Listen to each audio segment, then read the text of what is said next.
So we are in the middle of our theme, Bountiful Living, as every October, what we call Rocktober, we focus on the principles of prosperity and the quality of abundance in our life. Today's topic is money as a mirror. And I don't know about y'all, but that might not be a mirror that you're so comfortable looking at. So we're going to talk about that because we're exploring what might be one of the most revealing relationships in our lives. Our relationships with money. Yes? Money is such an interesting teacher, isn't it? It's simply neutral. Money, as we say, is energy. And yet it can stir up so many different emotions and ideas and beliefs, from fear to pride to guilt or shame to joy, freedom, power. We're studying the book The Soul of Money by Lynch West, and she invites us to see money as more than just a means of transaction, but as a mirror, reflecting what we truly value and what we believe about ourselves and how we see the world. So let's dig in. If you really want to know what you value, what you prioritize, look at your calendar and look at your bank statement or your spending log, saving, giving, right? Where you move this energy called money. And that's not a judgment. I can hear already. It's like, whoa. What we talk about here is awareness. We must first be aware, be mindful, notice what's occurring in our life so we can use that as an opportunity for growth, for healing, for transformation. Because where our money goes, energy flows. And where energy flows, our life grows. What a little poem, huh? So when we take a stand for what matters most to us, for those values of freedom, unity, peace, justice, compassion, creativity, for community, those are the things that then are experienced in our lives. When we take a stand with our money, it also then kind of organizes our money as well, right? It's like this reciprocal relationship. That's the mirror. When we use money consciously as an expression of love, of generosity, when we use money purposefully, mindfully, for having ourselves a time, for joy, for freedom, for sharing, for giving, that reflects our highest values. Yet, we often can use our money, spend it, give it, pay bills, unconsciously, right? From fear or lack, from a place of comparison or shoulda, coulda, wouldas, or scarcity. And that way of unconsciously dealing with our money reflects often a deeper wound or unworthiness or a pain or confusion or frustration, right? But we come together at Ahava to be reminded of the truth with a capital T. Dr. Ernest Holmes is the founder of this science of mind philosophy that we speak of and teach of here. And he says, God is spirit. Spirit is substance, and substance is supply.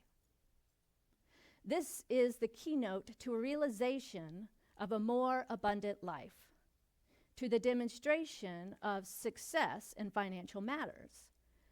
It is right then that we should be successful, for otherwise spirit is not expressed. The divine cannot lack for anything, and that makes life worth living while here on earth. Lots to unpack in that, right? You know, that first line, God is spirit, spirit is substance, and substance is supply. Spirit is the supply, the source. Therefore, you could almost say that God is money. And not that money is God in that we make money our God, but seeing the divinity in all things. Therefore, we too can choose to see the energy of spirit in money, and knowing that we are always sourced and supplied by the infinite universe. Just as nature has everything that it needs to thrive, so too do we when we open to that mindset. So the first 2 weeks we talked about this mindset of scarcity versus the mindset of sufficiency.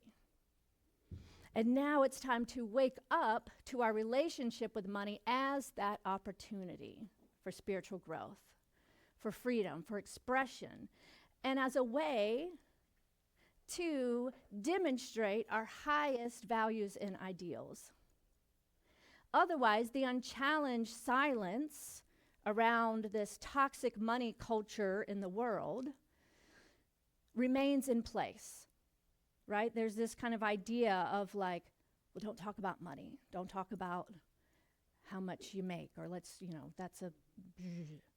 But what that does is it keeps the toxic money culture in place.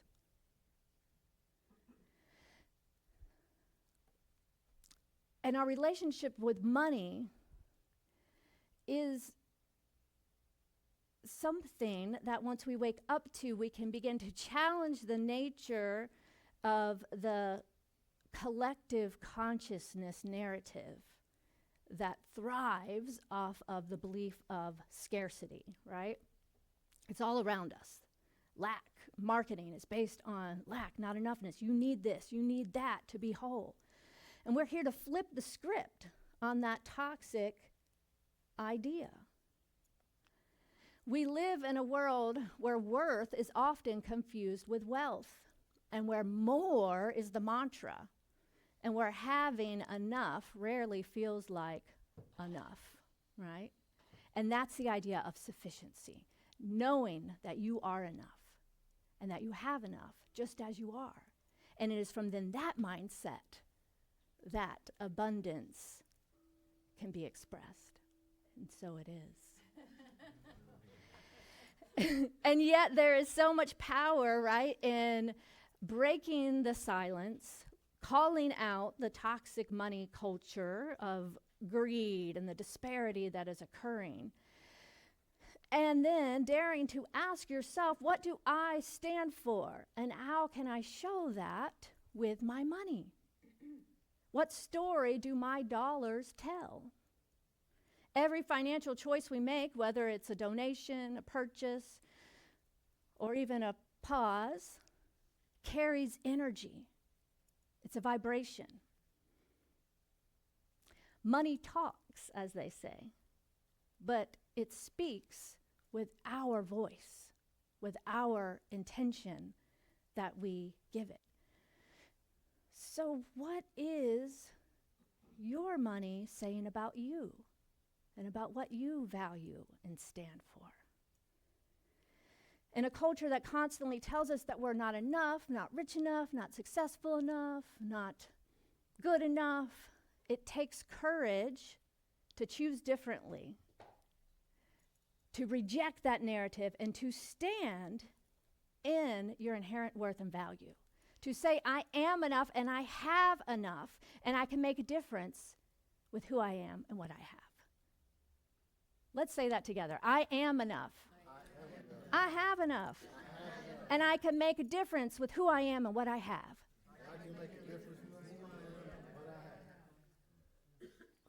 See, it isn't about how much money we have. It's about the consciousness we bring to what we do have. As Lynn Twist reminds us, people with little or no money are just as capable of directing the flow of resources meaningfully as much or as more as those with great wealth. It's not the amount that matters, it's the intention.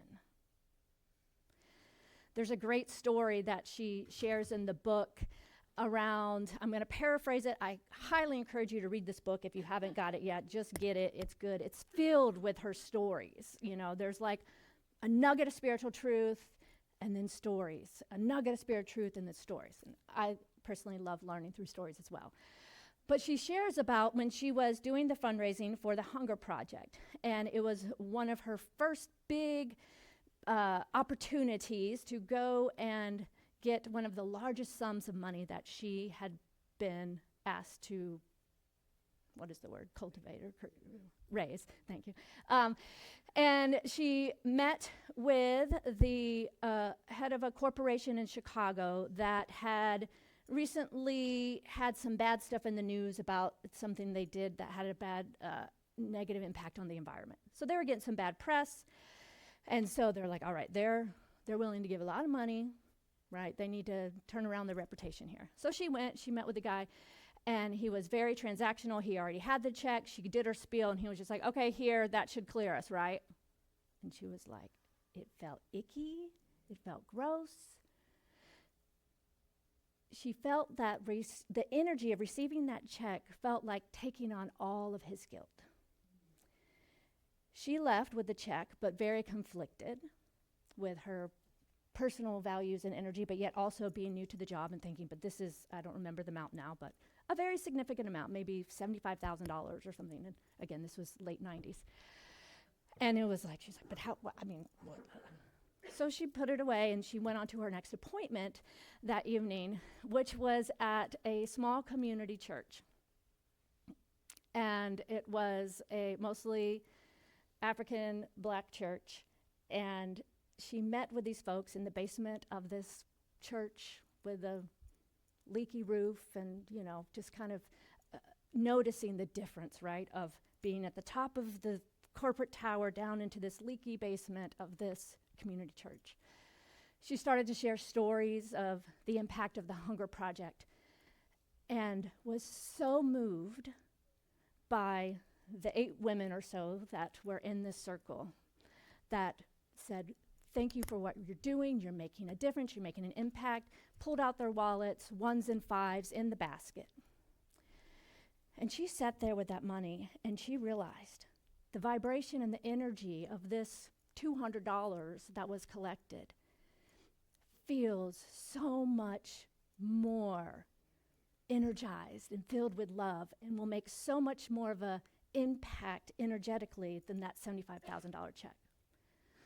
So she returned the check and went on. Well, you have to read the book to follow up, because there is the way this moment comes full circle with that CEO. And it was a blessing for him as well when he received that check back in her message. So that's your cliffhanger to get the book, okay? Good job. Yeah. That's your teaser. But the idea, right, is how we can think something of someone, or this is what is valuable, or in something of someone else, and, well, this isn't, you know, throw away, this amount isn't worth that much. She brings us to the realization that it's the energy behind anything that we do that creates the vibrational impact, that law of reciprocity, cause and effect, to create the success and the abundance that we desire in our lives. And I don't know about you, y'all, but that takes a lot of integrity to turn down that amount of money because you feel icky about it, right? And that is the opportunity for all of us to look at our lives. Are there things that we do that maybe feel out of integrity, but we do it even if a job? We're going in with a feeling about it because we have to get the money. I'm not saying quit your job. I'm just saying notice it. What is any way you're in relationship to things, or ways you are receiving money, or things that you are giving money to? And how can you begin to reconcile that by first a little awareness? Maybe there's a way that you can change your perspective if you're not able to change your circumstance exactly, but to see the gratitude in it, to shift and to be open for a change, right? So when we take a stand for what we value, for sufficiency, for truth, for knowing that there is enough and that we are enough, something inside of us shifts. The endless striving for more begins to soften, and then this vibe of appreciation and gratitude can take root. And our money then becomes a conduit, a current of love, of integrity flowing throughout our lives. And we begin to see that money is not separate from spirit, but it is a spiritual practice. It's a way to align our outer world with our inner truth. It's our mirror moment. So I'd like to invite you all to just take a moment now and reflect. Take a breath, maybe close your eyes if that helps you. And think of a recent way that you used your money. Maybe you bought something, maybe you donated, you supported something, you gave to something, you paid a bill. Just whatever comes to mind first, that's the thing you want to work with, right? Now ask yourself, what value did that reflect?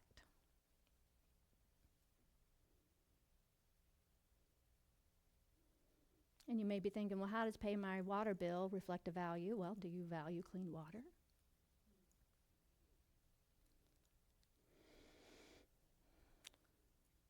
What stand does that represent?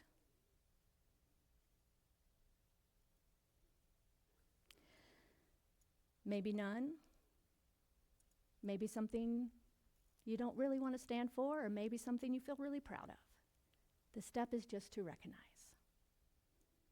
Maybe it reflected self-care or generosity. Maybe it reflected fear or just a habit. That's okay too. It's not about guilt, it's about awareness. So take another breath. Thank you for doing that mini practice, and that shows you how mini it can be. Just a moment or two to reflect as you consciously share your resources. Because once we see that reflection clearly, we then have the power. We stand in our agency and we realize that we can choose again. We are always at choice. And we can bring to consciousness the way that we would like to relate to our money. So every time we spend, we save, we give, we are in spiritual practice. We can spend unconsciously, or we can spend as an act of love. We can give out of guilt, or we can give out of gratitude or from gratitude. We can save from fear, or we can save from wisdom or stewardship or investment in our future or our legacy. Even the smallest choices can become sacred when we infuse them with awareness. Our choice of what we eat or drink. All of these choices, right? When I tithe or donate, it's not about the amount. It's about aligning with the energy of infinite source and saying, I trust that giving opens the flow, right? We can't outgive God because God is infinite. So as we share, we then open ourselves to receive and to be that flow and that conduit of spirit. So imagine aligning with that infinite source, with whatever you have to give, and not judging or comparing. When you pay your bills, pay with gratitude instead of resentment. Thank you, Spirit, for the electricity, for the internet, for the roof that provides shelter. And that shift in mindset changes everything. It transforms money from a stress point into an opportunity to be playful, to play and get involved in this game called life that we are all living. And it becomes that mirror of sufficiency and flow. Lintrus writes, when we think freedom means keeping our options open, We think freedom means keeping our options open, but real freedom comes when we fully choose. When we choose fully and completely, right? So what are you going to choose today to do with your resources?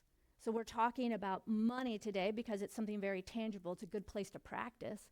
But this applies to all of your resources, your love, your time, your creativity, your talent.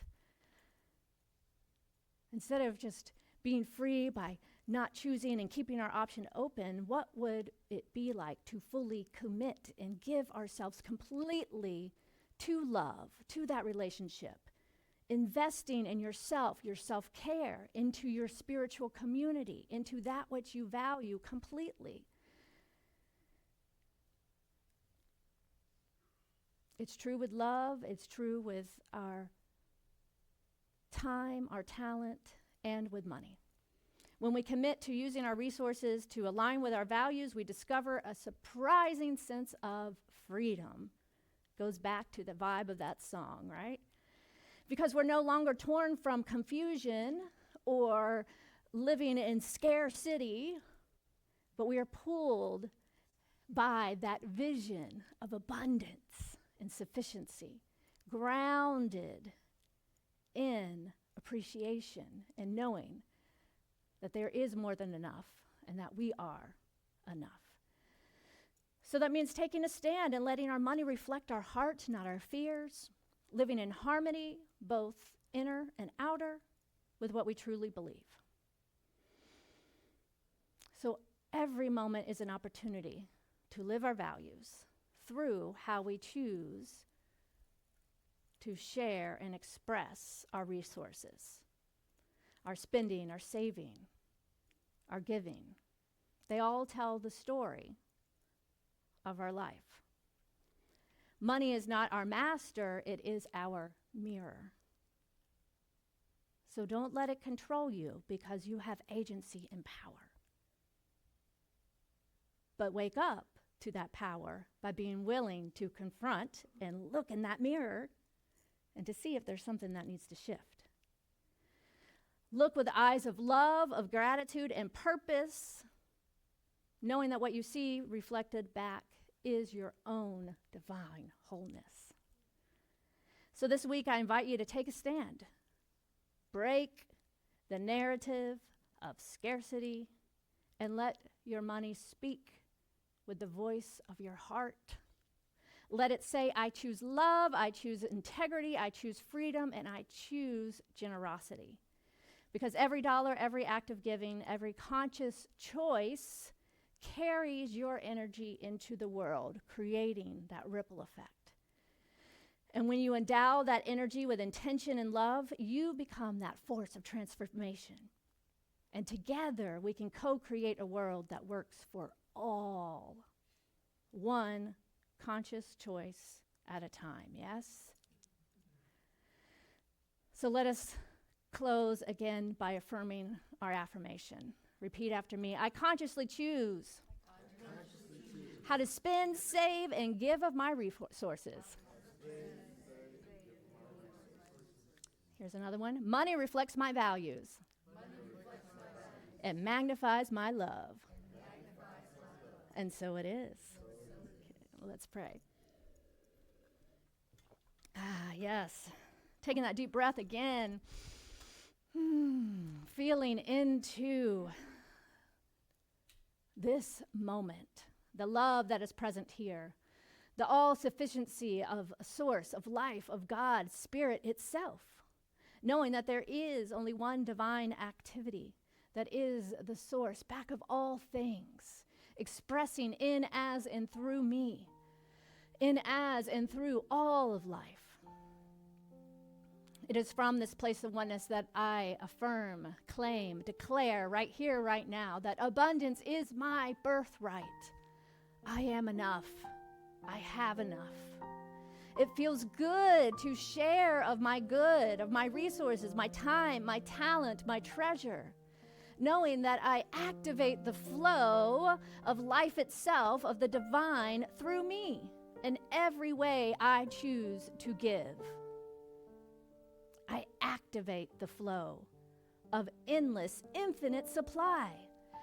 How good it is to remember this truth, that God is my source. I am always supported, that the universe has my back. I trust and know that everything is unfolding perfectly in my life. I call forth divine right order, divine right action in my finances, in all areas of my life, in my health, in my relationships, right here, right now. Abundance is the true nature of life. And I am alive today, expressing that abundance. So grateful. So grateful to know this truth, so grateful to speak this word, and so grateful for the fulfillment of this prayer. As I release it into the action of the law that always says, yes, my beloved, it is done, it is so, and reflects back to me that belief. And I let it be so. And so it is. So it is, yes.